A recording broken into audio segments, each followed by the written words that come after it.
Welcome to the Awesome Kids Art Hub. Today, we're going to draw someone who loves jumping in muddy puddles. Can you guess who it is? That's right. Peppa Pig.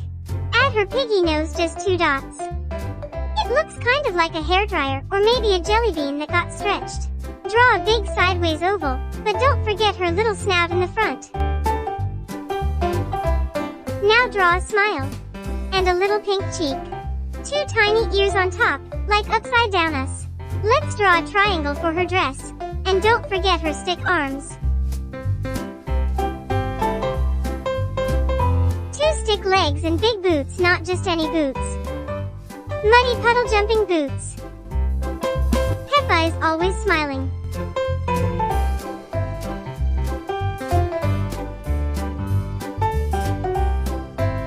Peppa is usually pink.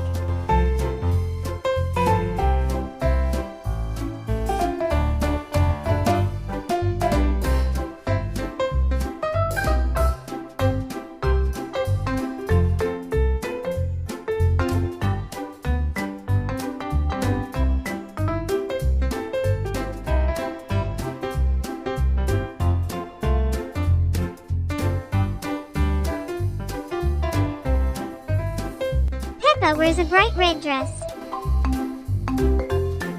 Hold up your Peppa drawings. Wow! Thanks for drawing with me today. Like and subscribe for more. Bye!